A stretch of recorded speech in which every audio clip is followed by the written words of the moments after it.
Rapat Koordinasi Nasional Partai Amanat Nasional menjadi panggung politik bagi Gubernur Jawa Tengah Ganjar Pranowo dan Menteri BUMN Erick Thohir. Secara terang-terangan, Ketua Umum PAN Zulkifli Hasan menduetkan Ganjar Erick sebagai pasangan harmonis yang akan membawa Indonesia jaya.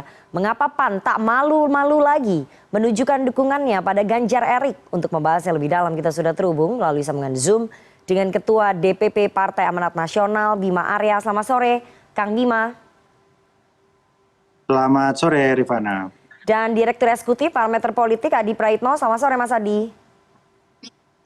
Selamat sore, Rifana. Selamat sore, Kang Bima. Sore, Mas Adi. Oke, saya mau ke Kang Bima dulu. Kang Bima, saat pembukaan Rakornas PAN, banyak kader Anda yang meneriakan nama Ganjar Pranowo sebagai presiden. Apakah ini di internal PAN memang sudah menguat Ganjar Pranowo sebagai capres tunggal? Ini aspirasi dari kader akar rumput yang mengarah ke Ganjar, Kang Bima? Kalau kita lihat di hasil Rakernas PAN tahun lalu, dari 9 nama itu kan ada nama Mas Ganjar. Dan karena ini di Jawa Tengah, jadi saya kira sangat wajar kalau Mas Ganjar mendapatkan respon yang hangat di acara tadi pagi. Jadi satu, karena memang salah satu nama yang direkomendasikan dari Rakernas, kedua karena ini basisnya Mas Ganjar, dan ketiga memang Mas Ganjar cukup populer di internal partai saat ini, Nana. Oke, Kang Bima, jadi kalau misalnya Rakornasnya diselenggarakan di tempat lain, kader Anda juga akan menyebut nama lain sebagai presiden begitu? Kan kita bicara sekarang konteks Jawa Tengah, tadi pertanyaannya Jawa Tengah, mengapa nama Mas Ganjar teriakan seperti tadi, saya kira penjelasannya seperti itu, Rifana. Oke, saya mau ke Mas Adi. Mas Adi, apakah pemilih PAN memang linear ini dengan Ganjar? Apa keuntungannya memang jika PAN mengusung Ganjar Pranowo sebagai capres? Ya, pertama kalau kita melihat angka-angka statistik, memang belakangan ini setelah PAN berkoalisi dengan Jokowi, mayoritas pemilih PAN itu menginginkan mengusung nama-nama calon presiden yang berada di inner circle kekuasaan Jokowi. Ganjar Pranowo merupakan salah satu nama yang dalam basis konstituennya PAN juga diminati dan dikehendaki untuk bisa maju di Pilpres 2024 yang akan datang. Jadi saya kira PAN ini sudah mendengar langsung bagaimana argumen-argumen karena di bawah, basis-basis data yang kemudian mereka secara langsung per hari ini memberikan sinyal keras untuk mendukung Ganjar Pranowo. Yang kedua, saya juga cukup yakin bahwa ketika Ganjar diundang dalam Rakornas PAN, bahkan misalnya diberikan kode keras oleh Pak Zulhas, berduet dengan Erick Thohir, tentu sudah seizin partai PDIP, karena ada sejumlah partai politik yang sebelumnya mengusung nama Ganjar kan mengalami resistensi, mengalami protes, bahkan terjadi huru hara politik lah, misalnya dengan Nasdem, bahkan dengan PSI. Saya yakin bahwa PAN tidak mau seperti dua partai sebelumnya yang setelah menyebut nama Ganjar, mengendorse Ganjar dalam jagoan mereka di 2024 justru melahirkan hal-hal yang sifatnya kontraproduktif. Dua hal ini yang saya kira menjelaskan, Rifana, bahwa kenapa PAN per hari ini itu secara terbuka memang mengusung Ganjar Pranowo untuk bisa maju, dan yang paling penting adalah ingin menduetkan dengan Erick Thohir, karena kita tahu belakangan ini Erick Thohir itu memang cukup mesra, cukup akrab dengan Partai Amanat Nasional. Bahkan dalam sambutannya Pak Zulhas mengatakan Erick itu adalah saudaraku yang dalam bahasa PAN itu sudah menjadi orang dalam. Saya kira nama Ganjar dan Erick pastinya akan dibawa dalam meja perundingan Koalisi Indonesia Bersatu nantinya, karena sampai saat ini KIB ini kan belum ada nama capres dan cawapres yang secara definitif disepakati untuk bisa diusung maju Pilpres. Oke, saya mau ke Kang Bima. Kang Bima, apakah betul tadi yang disampaikan oleh Mas Adi bahwa sudah ada izin dari PDI Perjuangan sehingga PAN sudah tidak malu-malu lagi untuk menyebutkan ataupun untuk mendukung Ganjar Pranowo sebagai capres dari PAN? Yang pasti Ketua Umum membangun komunikasi dengan semua. Ketua Umum kami sangat baik hubungannya dengan Ibu Mega dan teman-teman PDIP. Tetapi saya kira kalau soal izin itu masih jauh ya, karena ini masih berproses. Nama Mas Ganjar kan hanya satu dari 9 nama. Namun yang sebetulnya kalau kita cermati tadi dari pidato Ketum, ada hal yang baru. Kalau mencuatnya nama Mas Ganjar, nama Pak Menteri Erick, itu bukan hal yang baru. Ini memang dua tokoh populer di internal partai. Tapi kalau kita cermati ada satu pernyataan Bang Zul yang baru, yaitu bahwa untuk masalah Pilpres, pencalonan nama, maka PAN dalam hal ini Ketua Umum siap untuk berkoordinasi atau berkomunikasi dengan Pak Jokowi. Nah, saya kira ini hal yang baru yang dinyatakan hari ini dan terlihat betul ya chemistry antara Pak Jokowi dengan Bang Zul dalam hal saling mengapresiasi satu sama lain. Nah, saya kira ini hal yang baru yang tidak terjadi di sebelum-sebelumnya. Baik, soal menunggu petunjuk dari Panglima tertinggi Pak Jokowi, nanti saya akan bahas lebih dalam ya. Tapi Kang Bima, mengutip tadi yang disampaikan oleh Mas Adi bahwa Erick Thohir ini sudah dianggap sebagai internal PAN ataupun orang dalamnya PAN. Apakah memang betul seperti itu? Bahwa memang Erick Thohir sudah menjadi bagian dari PAN secara informal. Karena kabarnya memang pendekatannya sudah sejak lama dengan Erick Thohir. Ada tiga hal saya kira ya untuk menjelaskan ini. Satu, kedekatan secara pribadi, personal antara Ketum dengan Pak Erick Thohir dan juga sebagian besar pengurus PAN. Dan yang kedua adalah gagasan-gagasan dari Pak Erick yang sangat diapresiasi dan cocok dengan frekuensi berpikir teman-teman PAN. Tadi Pak Menteri bercerita bahwa ke depan penting isu-isu tentang gender, isu tentang lingkungan, isu kesehatan, isu tentang kesenjangan, persoalan ekonomi harus menjadi atensi utama partai dan ini cocok dengan kita. Dan yang kedua juga intensitas ya, kita bicara frekuensi kehadiran, frekuensi bertemu, atensi Pak Erick gitu, itu sangat tinggi. Namun apakah kemudian nama Erick Thohir menjadi calon yang definitif, ya saya kira ini masih berproses, masih panjang dan tergantung komunikasi Ketua Umum. Karena partai memberikan mandat yang penuh kepada Ketua Umum untuk membangun komunikasi kalau urusan Pilpres dengan semua pihak.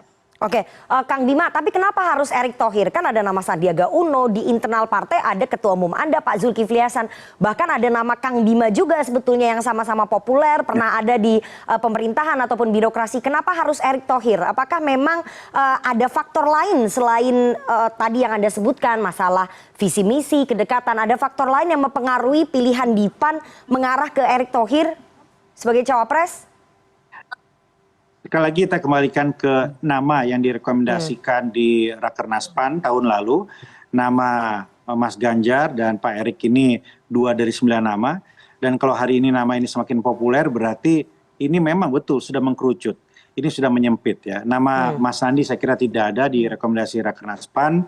Dan tadi nama-nama lain adalah kadar internal dan semua paham ya bagaimana membaca kecenderungan politik ke depan ya harus melihat dari tren survei yang ada dan 2 nama yang hari ini ramai ya saya kira itu bisa dikatakan ya nama-nama yang semakin mengkerucut di samping beberapa nama lain yang masih beredar di internal PAN. Oke, saya mau ke Mas Adi. Mas Adi, kalau nama Ganjar kan memang di survei dia yang paling tinggi ya, meskipun dia kader dari PDI Perjuangan belum mendapatkan tiket ataupun restu dari Ketua Umum PDI Perjuangan Ibu Megawati Soekarno Putri. Tapi nama Erick Thohir, Anda melihat ada faktor lain nggak selain tadi faktor visi misi ataupun kedekatan? Ada faktor lain yang membuat PAN merapat ataupun memilih Erick Thohir? Faktor logistik berpengaruh nggak, Mas Adi, menurut Anda?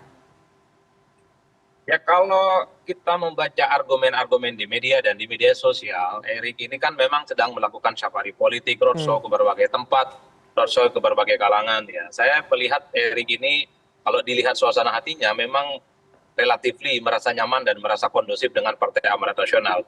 Selain hal-hal yang misalnya disebutkan oleh Kang Bima tadi tentang visi misi, tentang kecocokan, tentang UMKM, tentang bagaimana membangun recovery ekonomi dan seterusnya. Publik juga melihat bahwa logistik ini persoalan menjadi penting di 2024. Erick tentu menjadi variabel di situ, Pak Rifana, yang saya kira memang menjadi pertimbangan begitu banyak partai ya, termasuk Partai Amanat Nasional. Dan ini tidak muncul ke permukaan, yang muncul karena Erick ya, karena punya visi ekonomi yang sama dengan PAN gitu ya. Saat ini juga sama-sama berada di barisan koalisinya pemerintah bersama dengan Jokowi. Tapi yang paling penting kan kalau kita mendengar secara umum, Erick ini kan juga bagian dari skenario di mana orang-orang yang berada di inner circle kekuasaan Jokowi untuk bisa mendapatkan tiket pencapresan. Makanya tidak mengherankan dalam beberapa simulasi survei yang dilakukan oleh lembaga-lembaga survei kredibel ya, nama Erick selalu muncul dipasang-pasangkan dengan Ganjar Pranowo, bukan dengan yang lainnya. Karena nama Ganjar ataupun Erick ini dianggap memenuhi selera sejumlah elit partai karena kesamaan visi dan kesamaan kepentingan tentu saja.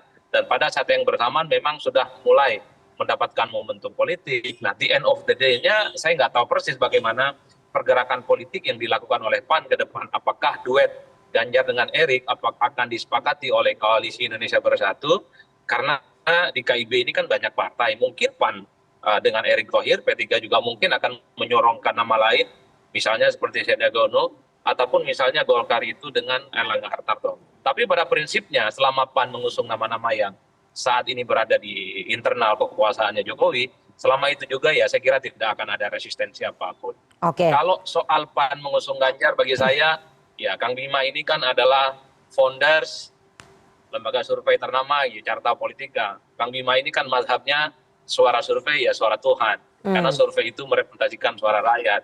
Nah, Kang Bima ini kenapa misalnya menominasikan Ganjar Pranowo ya karena memang Ganjar adalah nama yang selalu merajai dalam survei-survei politik yang belakangan ini sering dirilis secara terbuka, Rifana. Oke, kalau persoalan Ganjar sekali lagi itu nanti nasibnya ada di PDI Perjuangan. Kalau Bu Mega memberikan tiket mungkin PAN akan lebih mudah.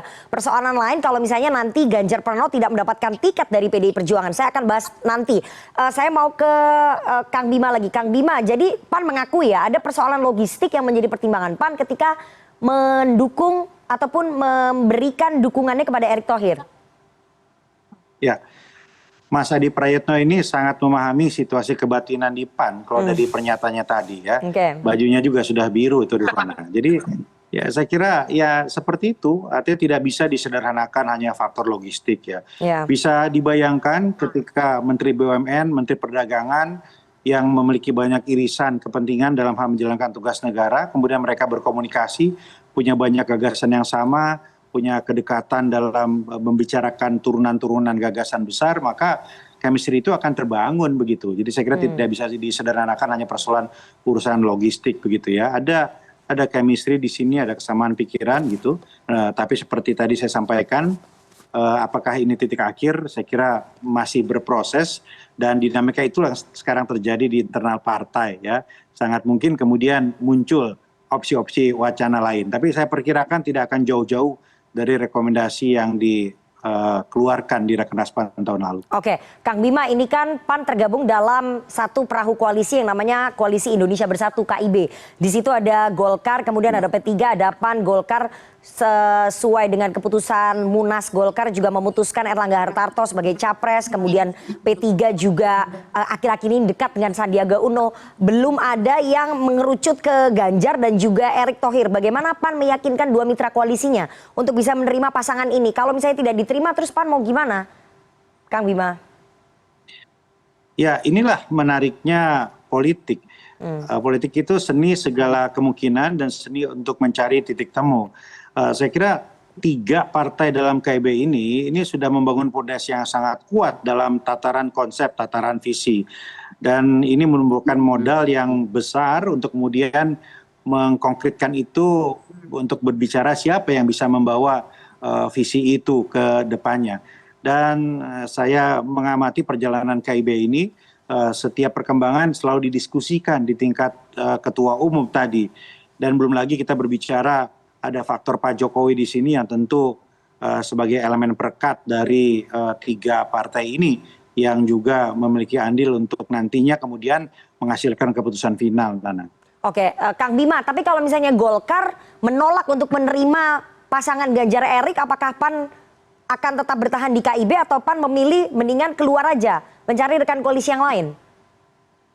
Seperti yang saya bilang, saya optimis bahwa titik temu itu akan dicapai, akan terbentuk. Kan KIB ini sudah berjalan agak panjang juga dan tidak mungkin ya seperti dapat atau tidak, zero sum game seperti itu enggak. Ujung-ujungnya kami meyakini bahwa akan ada titik temu di tingkat pimpinan partai terkait dengan nama-nama tadi.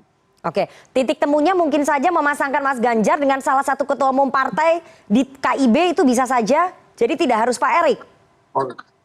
Kemungkinan itu terbuka. Kemungkinan itu terbuka. Semua opsi pasti disimulasikan di KIB. Oke, Mas Adi, saya ingin lihat ya seberapa jauh sebetulnya PAN bisa menyorongkan duet Ganjar Erick. Karena kan kalau kita lihat Golkar di sini yang menjadi penentu juga ya dengan suara yang paling banyak. Jadi kalau Golkar keluar dari KIB menolak pasangan Ganjar Erick, ini akan sulit PAN menyodorkan duet ini. Atau mungkin ada win-win solution seperti yang tadi disampaikan oleh Kang Bima bahwa mungkin saja capresnya adalah Ganjar, cawapresnya adalah salah satu dari ketua umum di KIB. Bisa seperti itu Mas Adi?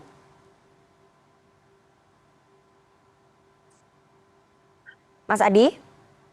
Putus. Mas Adi Praitno? Oke, tampaknya kita mengalami kendala komunikasi dengan Mas Adi Praitno. Kita akan menghubungi. Ya, halo Rifana. Oke, Mas Adi, Anda dengar pertanyaan saya tadi? Halo. Halo, Mas Adi. Mas Adi, Anda dengar suara saya? Agak terpotong Rifana, putus-putus. Oke, sekarang sudah dengar? Putus tadi pertanyaannya. Oke, Mas Adi, kalau kalau misalnya dilihat proposal yang dibawa PAN adalah Ganjar dan juga Erik, tapi Golkar sebagai pemilik suara terbanyak dalam KIB kemungkinan akan sulit menerima duet ini, duet Ganjar ataupun Erik. Bagaimana kemudian PAN bisa meyakinkan Golkar ini untuk bisa menerima proposal Ganjar Erik, atau mungkin titik temunya seperti yang disampaikan Kang Bima tadi, mengganti cawapresnya dengan salah satu dari ketua umum di KIB? Ya, saya kira kalau ada Ganjar Pranowo yang diusung oleh KIB, rasa-rasanya ketiga partai ini sejauh ini masih menerima secara terbuka karena persoalan elektabilitas ya. Golkar sepertinya tidak keberatan, PAN jelas mengendorse hari ini, dan P3 jauh-jauh hari juga menyebut nama Ganjar Pranowo sebagai salah satu nominator yang akan mereka usung. Yang menjadi alot pastinya soal siapa cawapres yang akan bisa mendampingi Ganjar Pranowo, karena di antara nama-nama yang muncul itu ya Airlangga Hartarto selama ini nyaris tidak ada saingan. Tapi ketika PAN menyatakan ketertarikannya dengan Erick Thohir, tentu ini menjadi persoalan serius di meja perundingan KIB tentang siapa yang di end of the day-nya akan diputuskan gitu ya oleh KIB untuk bisa mendampingi Ganjar Pranowo. Apakah Erick Thohir ataukah nama-nama lain seperti Airlangga Hartarto? Saya kira nanti komprominya soal siapa yang bisa mendampingi Ganjar Pranowo di mana. Apakah Airlangga Hartarto misalnya, apakah Erick Thohir, ataupun mungkin PAN memunculkan nama lain seperti nama Sandiaga Uno.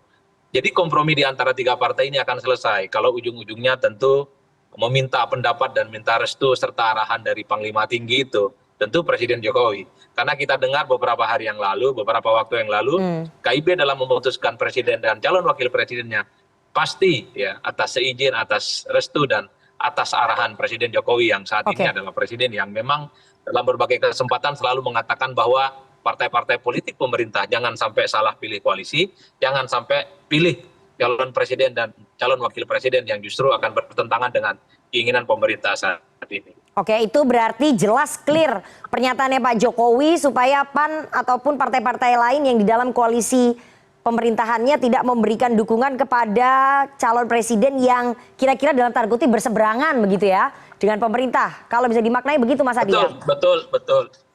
Betul Rifana, bahkan di sambutan Rakornas PAN itu Jokowi secara lantang menegaskan bahwa PAN jangan sampai salah arah dalam menentukan koalisi. Kan pesannya dua ya. PAN untuk 2024 jangan berkoalisi dengan partai ataupun sosok yang jelas-jelas ingin berbeda dengan Jokowi. Karena nggak mungkin segala hal yang sudah dilakukan oleh Jokowi selama 10 tahun, susah payah membangun infrastruktur, membangun segala hal itu justru akan ditiadakan oleh nanti yang kemudian mungkin ya akan mereduksi apa yang sudah dilakukan oleh Jokowi.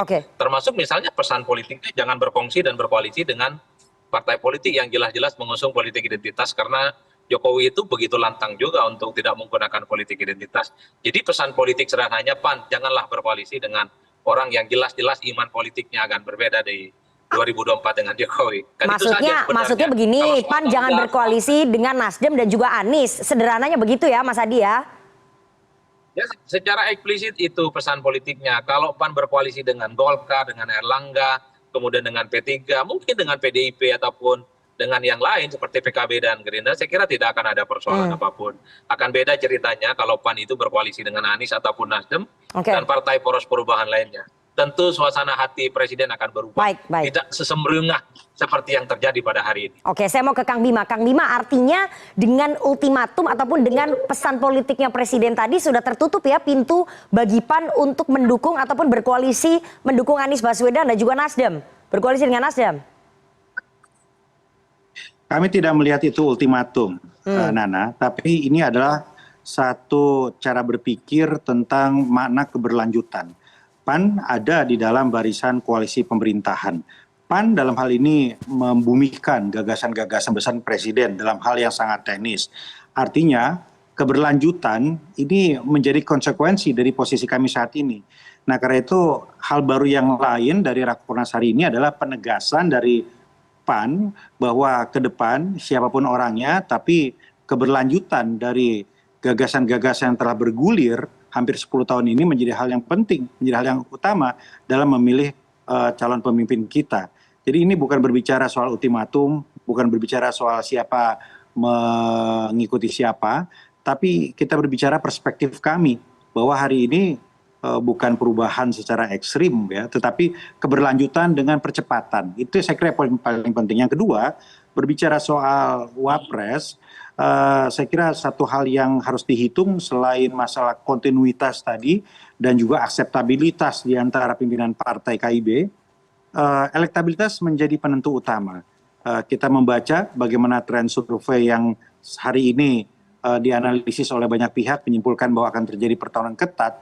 Nah karena itu orang nomor 2 atau Wapres juga siogianya memiliki elektabilitas ya, posisi kunci yang sangat penting. Ini berbeda dengan Pilpres sebelumnya. Oke, tapi di survei Litbang Kompas calon Anda itu Erick Thohir hanya mendapatkan 0,2%. Begitu ya, bisa dicek mungkin ya kenapa terjadi penurunan. Itu mungkin menjadi salah satu pertimbangan yang harus dilihat lagi oleh Partai Amanat Nasional dari survei Litbang Kompas terakhir yang kemarin baru dirilis. Tapi Kang Bima, saya ingin menegaskan, artinya kalau Anda katakan tadi ini soal keberlanjutan pembangunannya Pak Jokowi, sementara di seberang sana ada koalisi dengan nama Perubahan yang mengusung Anies Baswedan, artinya PAN tidak akan mungkin ke sana ya, karena sudah berbeda nih mazhabnya, yang satu keberlanjutan, yang satu perubahan. Ya, silahkan dicermati pidato Ketua Umum dan bagaimana Ketua Umum atau bagaimana Pak Jokowi juga merespon apa yang disampaikan Ketua Umum, ya arahnya ya saya kira bisa kita simpulkan sendiri. Oke, Mas Adi, apakah kemudian PAN memang tidak berani ya keluar dari zona nyaman tadi, zona yang sudah berada di lingkungan pemerintahan sehingga harus melanjutkan keberlanjutan pembangunannya Pak Jokowi. Sementara di satu sisi ada koalisi yang namanya Perubahan, membawa mazhab Perubahan, mendukung Anies Baswedan. Jadi sebetulnya PAN tidak mungkin menyeberang ke situ ya Mas Adi? Atau kalau misalnya dilihat ya, dari pemilihnya PAN yang Muhammadiyah ini kemana arahnya kalau Anda lihat? Ya memang belakangan itu ada pergerakan politik dari basis konstituennya PAN ya. Dulu memang PAN itu sangat kritis dengan Jokowi, tapi belakangan ketika PAN berkoalisi dengan Jokowi, secara perlahan basis konstituen Muhammadiyah cukup meyakini bahwa langkah politik yang dilakukan oleh PAN itu tidak salah jalan, tapi justru diapresiasi. Karena secara politik elektoral, ketika PAN kritis dengan pemerintah, PAN itu tidak mendapatkan keuntungan insentif elektoral di mana. Bahkan 2019 yang lalu PAN mengalami penurunan yang relatif menurut saya cukup mengejutkan. Ya tidak banyak tapi hilang sejumlah kursi anggota dewan lah. Menjadi kerugian gitu. Artinya apa? Eksperimen politik bagi PAN kritis terhadap Jokowi tidak mendapatkan keuntungan apapun, ya sama halnya dengan eksperimen politik menjadi bagian dari kontinuitas dan perubahan yang terus akan dilanjutkan oleh Jokowi selama pemerintah dan tentu saja ingin dilanjutkan di 2024. Jadi PAN sebenarnya bicara tentang untung rugi ketika berada di dalam Jokowi atau berada di poros perubahan. Karena di poros perubahan itu kelompok-kelompok kritis dan kelompok-kelompok yang selama ini anti dengan Jokowi larinya bukan kepada PAN tapi larinya kepada PKS gitu ya. Makanya secara elektoral pasti dihitung betul ketika PAN itu menyatakan iman politiknya terus tegak lurus kepada Jokowi dan terus ingin melanjutkan apa-apa yang sudah dilakukan. Itu jelas secara politik ya. Soal untung dan rugi secara elektoral. Yang kedua tentu saja kalau kita membaca sikap politik pribadi Zulkifli Hasan sebenarnya sejak 2014 Zulkifli Hasan itu sebenarnya lebih ingin berkoalisi dengan Jokowi. Tapi memang karena dominasi Amin Rais saat itu begitu kuat dan begitu agresif, seringkali memveto kebijakan politik PAN, maka Zulkifli Hasan sebagai ketua umum seringkali dalam tanda kutip berkompromi dengan keadaan itu. Tapi tidak dengan 2024. Sepertinya Pak Zulkifli Hasan cukup otoritatif menentukan kemana arah politik yang kemudian akan diputuskan oleh PAN. Karena itu tadi, PAN berada di luar koalisi, basis konstituennya kritis, seakan-akan memang selalu ngegebuk presiden, ngegebuk pemerintah, tapi insentif politik elektoralnya tidak muncul secara signifikan. Bahkan kelompok-kelompok Islam politik yang kritis itu larinya ke PKS, tidak kepada PAN. Nah ini adalah yang pertama mungkin bagi saya eksperimen politik yang dilakukan oleh PAN yang secara terbuka, secara terang-terangan jauh-jauh hari menyatakan PAN menjadi bagian dari politik Jokowi, melanjutkan semua hal yang dilakukan oleh Jokowi. Jadi Dan ini adalah saja, bagian dari eksperimen politiknya PAN ya? Saya melihat sampai saat ini tidak akan mungkin nyebrang iman politiknya. Oke, Ya, jadi saya kira politik itu kan soal untung dan rugi, Rifana. ya. Oke. Terutama untuk kepentingan 2024 lah, bukan untuk yang lain. Ya, ini adalah eksperimen politik yang sedang dijalankan oleh PAN dengan mendukung keberlanjutan kepemimpinannya Pak Jokowi. Apakah akan memberikan insentif elektoral kita belum tahu ya. Karena nanti 2024 yang menjawab. Karena pada 2014, 2019 dengan kritis ke pemerintah ternyata tidak memberikan insentif elektoral kepada PAN. Saya mau ke Kang Bima lagi. Kang Bima, tadi Anda sudah menyinggung ya dan Ketua Umum Anda juga tadi di pidato mengatakan PAN menunggu petunjuk dari Panglima tertinggi Presiden Jokowi. Kenapa PAN tidak bisa menentukan nasibnya sendiri? Kenapa harus bergantung pada petunjuknya Pak Jokowi? Saya kira begini ya, kalau kita berbicara langkah atau kebijakan partai, tentu tidak bisa disederhanakan hanya dalam konteks insentif atau disinsentif elektoral. Kita kan juga berpikir dalam konteks kepentingan bangsa. Dalam hal keberlanjutan pembangunan tadi, itu yang menjadi pertimbangan utama PAN sebetulnya. Ya, apa cost and benefitnya ketika kita fokus kepada keberlanjutan atau memutus rezim dan sebagainya. Jadi saya kira itu harus dipahami juga mengapa kita berpikir tentang keberlanjutan. Jadi tidak semata-mata insentif elektoral tetapi juga kepentingan yang terbaik untuk bangsa ini. Yang kedua, saya kira kita maknai pernyataan ketum tadi lebih kepada fatsun politik, etika politik. Ya, hari ini ada dalam kabinet Pak Jokowi memutuskan untuk mengawal sampai akhir, sangat wajar apabila membangun komunikasi, menjaga hubungan dan berkoordinasi dengan presiden. Karena kita bagian dari pemerintahan, kecuali kita memutuskan untuk menyatakan berseberangan, kecuali kita punya calon sendiri. Dan saat ini kan tidak. Kita tidak punya calon sendiri sebagai calon presiden, kita masih ada di pemerintahan. Pernyataan ketum ini kan sangat wajar sekali. Di mana-mana seperti itu, harus berkomunikasi dan ujungnya kemana ya tentu semuanya dalam konteks keberlanjutan tadi. Oke, berkomunikasi dengan meminta petunjuk dua hal yang berbeda saya rasa ya. Mas Adi, ini ada fenomena di demokrasi kita yang tampaknya harus kita kritisi. Hampir rata-rata ketua umum ini bergantung pada keputusannya Pak Jokowi, petunjuknya Pak Jokowi pada kontestasi Pilpres 2024. Khusus untuk PAN ya, apakah ini menunjukkan bahwa tersandranya posisi Zulkifli Hasan sebagai pembantunya Presiden? Ya, saya kira ini bagian dari bagaimana fatsun politik itu dijalankan, Rifana. Bahkan sejak awal ketika Koalisi Indonesia Bersatu itu dibentuk, mereka menegaskan persoalan capres dan cawapres dari KIB pastinya dikomunikasikan. Ini kan soal bagaimana membangun komunikasi saja. Saya kira PAN, saya kira P3 dan Golkar punya kemandirian dalam hal itu. Menentukan siapa capres dan cawapres. Tapi kan kita tidak bisa menutup mata bahwa ketiga partai saat ini adalah mereka yang berada di barisan koalisi Jokowi. Komunikasi adalah hal lumrah saya kira untuk memberikan feedback, memberikan masukan tentang siapa yang akan mereka usung ya di KIB ini supaya tentu tidak salah jalan, tentu tidak tabrakan dengan kebijakan politik pemerintah. Saya justru melihat PAN ini pintar dan cerdik, Rifana, membaca suasana hatinya Jokowi.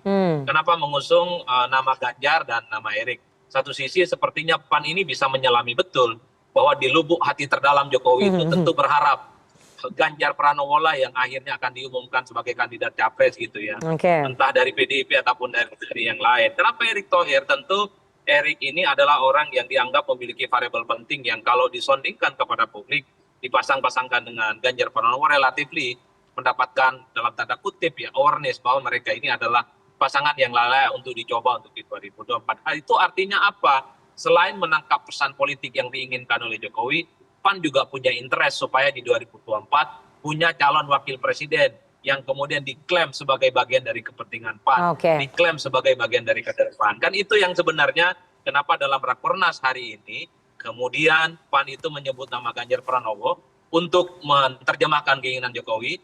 Dan pada saat yang bersamaan PAN ingin menjelaskan kepada Jokowi bahwa keinginan PAN, Ganjar itu bisa disandingkan dengan Erick Thohir. Pandai betul ini PAN membaca momentum, pandai betul membaca bagaimana suasana hatinya Jokowi, Rifana. Oke, jadi ingin menjadi early baker dari pasangan Ganjar Erik dan menunggu petunjuknya Pak Jokowi karena sudah menyelami hatinya Pak Jokowi. Tapi sekali lagi Pak Jokowi bukan Ketua Umum PDI Perjuangan. Semua keputusan nanti akan ada di tangan Megawati Soekarno Putri sebagai Ketua Umum PDI Perjuangan. Apakah Ganjar Pranowo bisa mendapatkan tiket pada kontestasi Pilpres 2024? Kalau tidak, Kang Bima, saya ingin tanya terakhir, PAN akan mengalihkan dukungan kemana kalau Ganjar tidak dapat tiket dari PDIP? Ya, tentu apapun perkembangannya kami punya mekanisme internal. Kami punya rapat pimpinan, kami punya rapat koordinasi. Apapun perkembangannya, dinamika di PAN ini sudah berjalan dengan sangat cantik ya. Semua akan terbuka, ketum akan menyampaikan opsi-opsi dan kader-kader akan merespon. Dan tentu kita akan pelajari juga survei. Seperti saya sering sampaikan, suara rakyat adalah suara Tuhan, kita harus betul-betul mendengar apa yang diinginkan oleh konstituen kita atau rakyat Indonesia pada umumnya. Oke, kita tunggu nanti apakah ada harapan PAN bisa mengklaim pasangan capres-cawapres yang diduetkannya ini menjadi kenyataan. Sekali lagi kita tidak tahu karena politik adalah soal seni berbagai kemungkinan, itu adalah harapan, tapi pada kenyataannya seperti apa waktu yang akan menjawab. Kita tunggu nanti bagaimana keputusan akhirnya dari partai-partai yang akan mendeklarasikan pasangan capres-cawapres yang akan berkontestasi di pemilu presiden 2024. Terima kasih sekali dua orang narasumber yang sudah bergabung pada sore hari ini. Ada Ketua DPP PAN Bima Arya dan juga Direktur Eksekutif Parameter Politik Mas Adi Praitno. Sehat selalu Kang Bima dan juga Mas Adi. Terima kasih Rifana.